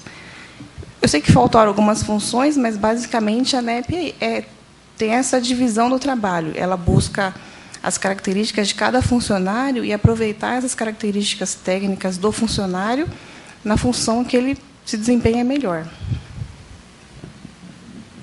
Funciona? Sim. Funciona muito bem. Patrícia. São inúmeros casos de sucesso da implantação da ANEP. Nós tivemos em vários cartórios e sempre que a gente volta, a gente verifica uma melhora no trabalho e uma diminuição nos acervos. Algumas unidades falam que não funciona, mas por quê? Porque houve uma desvirtuação do sistema. Então, assim, a partir do momento que eu tenho o núcleo de movimentação e atendimento e começo a misturar os trabalhos dos funcionários, realmente ela não vai funcionar. Se eu tenho um funcionário no cartório que vai participar de 2 núcleos, realmente também o resultado não vai ser satisfatório. Ou quando as pessoas às vezes não entendem exatamente como é cada núcleo, e todo mundo faz tudo. Então, eu tenho o núcleo de cumprimento, mas eu verifico que tem uma publicação, eu começo a publicar, aí tem uma minuta, eu faço a minuta, ao invés de passar o processo para o núcleo correto. Aí eu começo a perder tempo com o trabalho dos outros núcleos, começo a atrasar o meu e criar grandes acervos desnecessários. Eu trabalho muito a mais, e não aparece o meu trabalho. Então, são nesses casos que a ANEP não funciona. Lembre do carro do Ford que passava na esteira? Você tem que pôr um parafuso. Se você quiser pôr um parafuso, acertar a porta e encaixar o vidro, o carro, você vai andar com a esteira, vai atropelar, trombar com todo mundo. Não é assim? Bom, então, quando o cartório implanta a ANEP, a produtividade aumenta muito. Muito. Não é? Só precisa de um pouco de paciência e de humildade. Lembra que eu falei lá atrás do exemplo que eu dei daquelas pessoas que estão sempre certas? Então, para provar que ela está certa, ela não se empenha para a ANEP funcionar ou para essas mudanças funcionarem. Quando a pessoa acha que não foi ideia dela, então ela não colabora, faz tudo para não dar certo, né? Isso é falta de humildade, isso é personalismo, né? Então, vamos todos contribuir para que essa uniformização de práticas, a utilização dessa cartilha diariamente e a nova estratégia de produção aí, reorganizando o cartório, venha melhorar a nossa produtividade, né? Ou seja, vamos com os mesmos recursos produzir muito mais. Depende de cada um. Isso é bom para todos nós. Depende de nós. Ah, mas a ANEP não dá para instalar no meu cartório. Tem um número mínimo, claro. Mas, quando não dá para instalar a ANEP, mesmo assim a corregedoria tem ajudado na reestruturação do cartório, na reorganização do espaço físico. Não é? E a gente, nesta fase, nós ainda estamos fazendo isso só a pedido, a não ser que haja uma determinação do corregedor em casos pontuais, né? Por enquanto é a pedido, mas nós caminhamos para uma uniformização de estruturas cartorárias também, tá? Aí alguém vai falar assim, Cauê, mas eu tenho falta de funcionários. A Lília já fica apavorada na hora que começa esse assunto, né, Lília? Mas essa deficiência de funcionários um dia vai ser superada. Não fique esperando por isso, sabe? Vamos usar os recursos que a gente tem, com o esforço de todos, e vamos ganhar o jogo mesmo estando em 9. Ou vocês nunca viram um time ganhar com 9? Em inúmeras inspeções correcionais que os desembargadores têm feito, o Tornalini delega e os desembargadores visitam as comarcas, não é? Fazendo uma inspeção correcional. Inúmeras vêm rasgados elogios a cartórios, a funcionários e a juízes, que tem unidades funcionando muito bem por aí. Muito. E todas com déficit de 2, 3 funcionários, mas funcionando muitíssimo bem. Então, talvez seja a hora da gente mudar a casa da gente. Hã?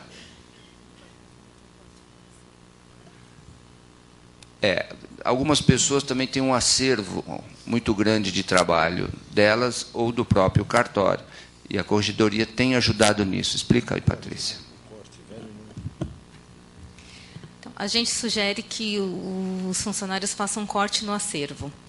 Então, assim, ele implementa a NEP, faz a organização física no cartório, unifica todos os procedimentos. Então, eu vou saber, por exemplo, que eu tenho 1000 processos do setor de comprimento. Então, o que eu vou fazer? Eu defino uma data. A partir daquela data, nenhum processo mais entra dentro daquele local físico. Aquele se torna um acervo. E eu vou trabalhar com tudo que chega do dia. Então, tudo que vier para o setor de comprimento naquele dia vai ser expedido. E eu faço um planejamento para o atrasado. Então, assim, eu tenho esses 1000 processos, então eu faço uma conta, quero terminar em 4 meses. Então, cada funcionário consegue fazer 5 processos do acervo por dia. Então, como é que a gente vai trabalhar? Tudo que chega no dia vai ser dividido entre o núcleo, eles vão cumprir o que chega no dia e um pouquinho do atrasado. Para dentro de um tempo razoável, 3, 4 meses, esse trabalho vai encontrar um com o outro. E eu não vou ter mais o acervo, eu vou ter só o trabalho do dia. Faltou alguma coisa? Lembrar também, gente, que é muito importante no cartório reuniões periódicas entre o coordenador ou o supervisor e os funcionários. Nessas reuniões, a gente vai vendo onde está a dificuldade, a gente vai melhorando, vai trocando ideia, isso é muito importante. Não é? Reuniões. Vocês veem nas empresas, começa o dia com uma reunião às 7 horas da manhã. Tudo bem, não precisa ser às 7. Você marca o horário, às 10, às 11, meio-dia, mas pelo menos uma vez por semana reúne lá com os seus funcionários, conversa, motiva, incentiva, vamos lá, vamos tocar para frente. Sabe? E a coisa aí vai funcionar. Isso é importante. E alguns vão reclamar, mas nós temos problemas com a oscilação da rede, isso atrasa o serviço, nós temos falhas no treinamento da informática ou o programa. Gente, paciência. Por quê? Porque a STI tem feito o possível, tem se esforçado, sabe? Doutor Fernando, doutor Gustavo, doutor Fernando Tasso e Gustavo Teodoro, eles têm se esforçado, junto com toda a equipe da STI, para melhorar a informática do tribunal. Só que isso, as pessoas acham que é milagroso. Não é, porque é uma estrutura enorme. Depende de contratos, depende de prestação de serviços de terceiros. Então, eles se esforçam. Eles estão fazendo a parte deles. E nós temos que fazer a nossa, de ter um pouco de paciência e usar bem o que nós temos. Sem reclamar. As coisas... O que eu tenho é isso, vou fazer com isso. Se você vai fazer um almoço na sua casa, você vai fazer um almoço com o que tem. Não adianta, a hora que chegar o marido em casa, ou os filhos chegarem da escola, falar, não, hoje não tem almoço porque estava faltando o caldo quinoa. Não, companheiro, faz com sal, faz sem sal, mas toca para frente. Sabe? Não adianta reclamar do que não tem. Faça com o que você tem. E aí você vai ver que a sua vida foi a mesma, não mudou muito. Sabe? Capacidade de adaptação. Tá? Então, antes de abrir a pergunta, eu só quero lembrar que se nós renunciarmos um pouco, se nós aceitarmos, se nós tivermos um pouco de resignação, de aceitar com o coração que está na hora de mudar, nós vamos mudar para melhor. A nossa vida vai ser diferente. Depende muito de nós mesmos. Tá? Não fique esperando o tribunal. O tribunal somos nós. Não existe esse ser etéreo, o tribunal. Não, o tribunal somos todos nós, cada um de nós. Somos nós quem faz acontecer. Tá bom? Alguém tem alguma pergunta que queira fazer? Cauí, acho que precisa do microfone, é isso? Como é que... Acho que o pessoal vai passando aí, doutor, o microfone para eles. Tem uma pergunta aqui pessoal, no meio. Aqui, ó. Levanta a mão só para... Tudo bom, deixa eu me passar por cima, querido. Obrigado. Não, mas é porque nós precisamos do microfone por causa do pessoal que está no interior. Primeiro, muito obrigada pela toda a orientação que o senhor deu. Meu nome é Valéria, eu trabalho em Santo Amaro. Eu tenho uma dúvida, doutor. O cartório é a diretora ou é o juiz que dá as orientações? O juiz é quem dá a última palavra. A coordenadora do cartório coordena o serviço, mas ela está subordinada ao juiz e, portanto, quem dá a última palavra sempre vai ser o juiz. Sempre ele? Sempre. Tá. Eu acho o seguinte, que o trabalho é importante, a gente fazer aquele negócio que as empresas também adotam hoje em dia, que chama just in time. Ou seja, utilizando o trabalho que vocês orientam da NEP, que é cada um faz uma coisa complementando os outros.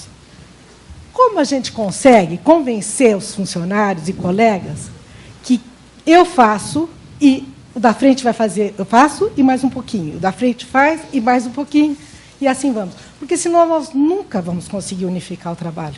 Então, isso daí pressupõe o que nós estamos conversando hoje. Primeiro, renúncia e aceitação de um sistema novo. Você faz só aquilo que foi orientado a você.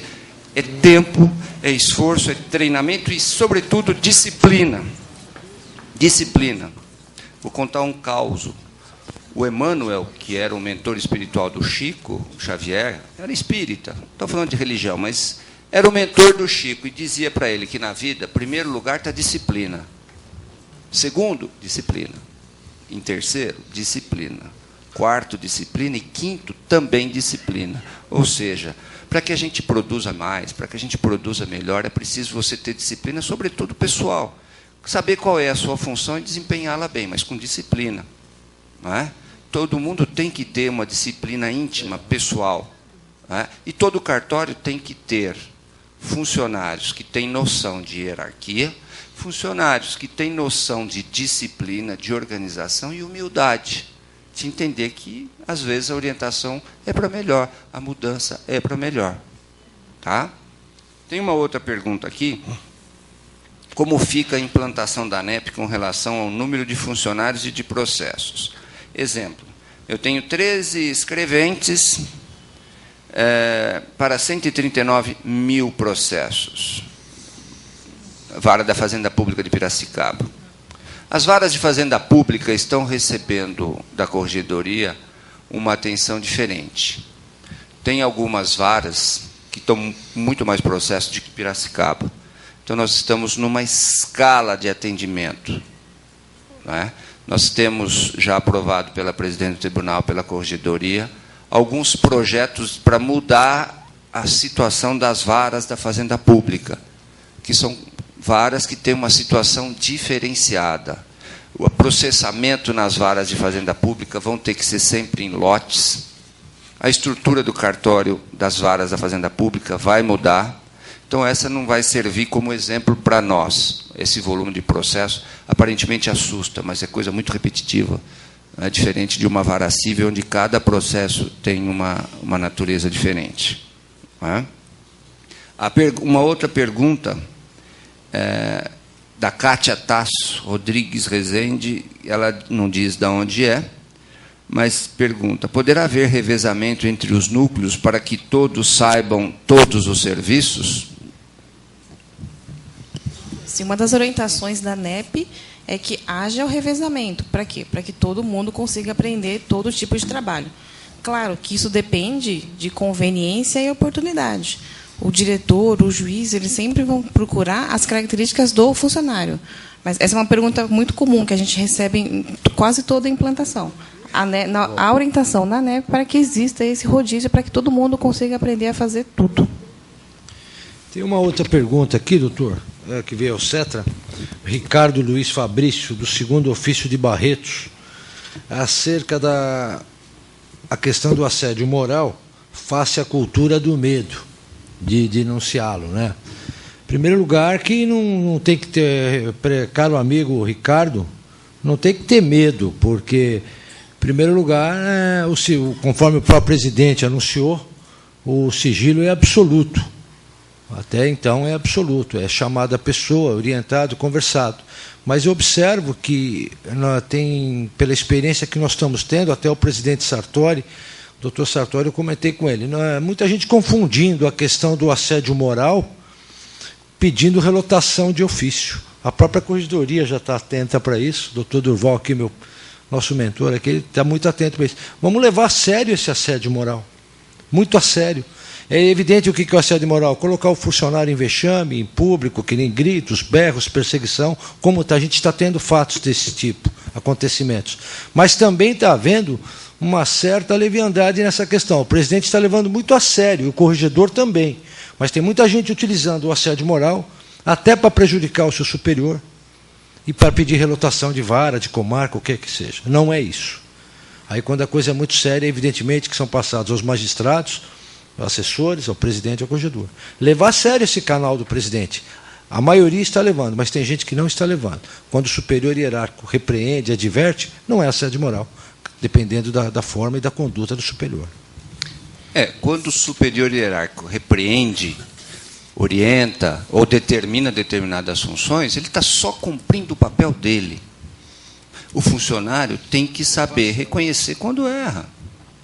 O funcionário tem que saber reconhecer quando a sua conduta é inadequada. Quando o coordenador fica bravo todo dia porque você sai para almoçar e leva o dobro do tempo, todo dia ele briga com você por isso. Isso é assédio moral? Claro que não. Ele está tentando lembrar a você que você tem que ter disciplina. É diferente.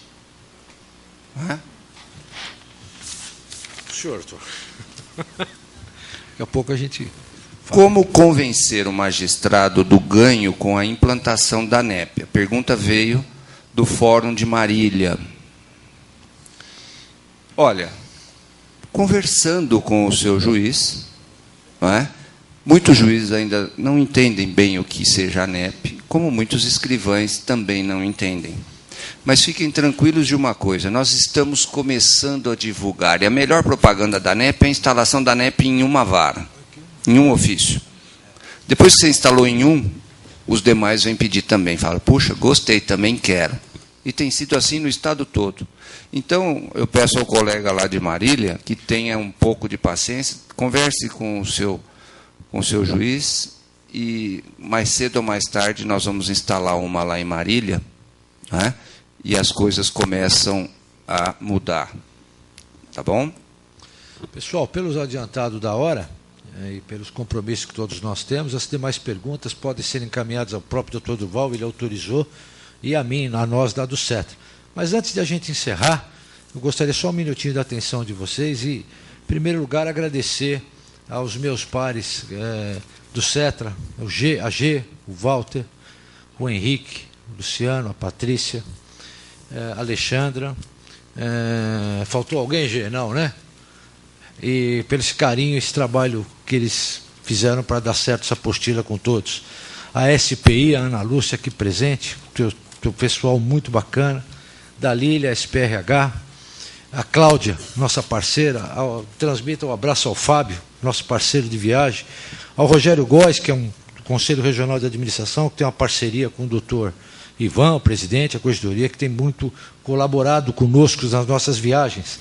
E aqui eu vou pedir só um minutinho para falar nomes das pessoas que confeccionaram, que ajudaram a gente a fazer a apostila, além dos magistrados que aferiram. A Elisete, do 21º, a Gabriele, do 19º Cível, o José Fernando Blota, meu grande amigo, um abraço fraterno para você, querido. Maria Gertrudes, o Michel, que era do 1º Cível, hoje está em gabinete de desembargador, desculpe a minha falha, não lembro qual desembargador que ele está, o Walter Salles, do CETRA, a Vilma, do 4º Ofício Cível. Quem mais aqui? Da Márcia Afonso, também nossa parceira, diretora, que foi diretora do DECRIM, Secretaria de Planejamento de Recursos Humanos, já falei.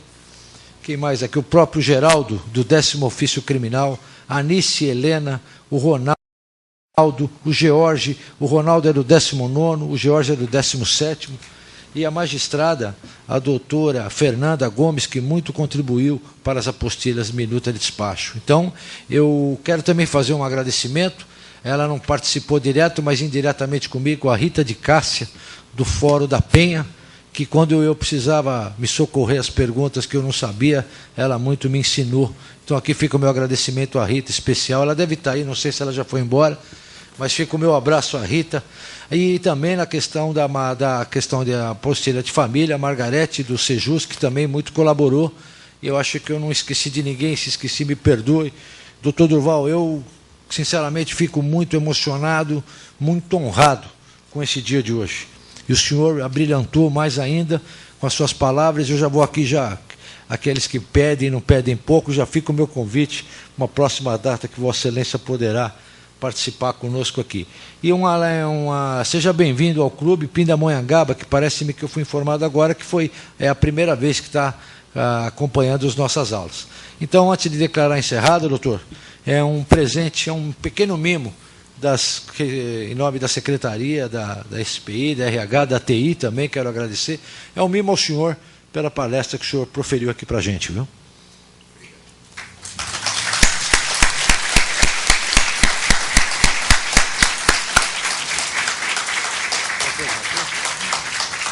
Eu agradeço a atenção de todos. Quero lembrar que essa apostila vai sendo aprimorada aos poucos. Eventuais errinhos aqui ou acolá vão sendo corrigidos.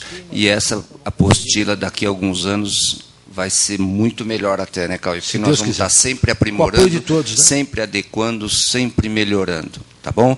E eu quero agradecer a Patrícia e a Solange, que me ajudam muito no trabalho diário e no trabalho que a Corregedoria faz em todo o Estado, e aqui hoje vieram com a sua experiência para nos esclarecer e nos dar um exemplo vivo de como a uniformização nos ajuda. Um bom dia a todos e obrigado pela atenção. Muito obrigado. Valeu, doutor.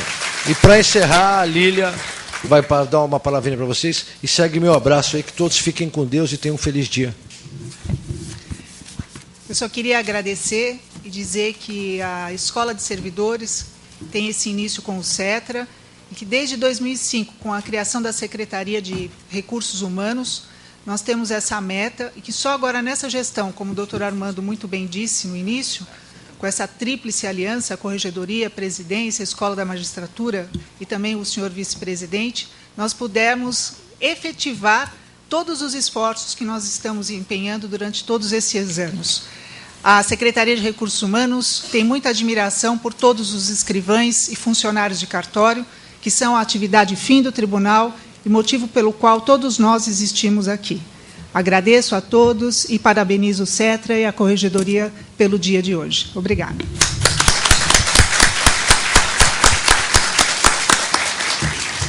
Vou com Deus, pessoal. Obrigado.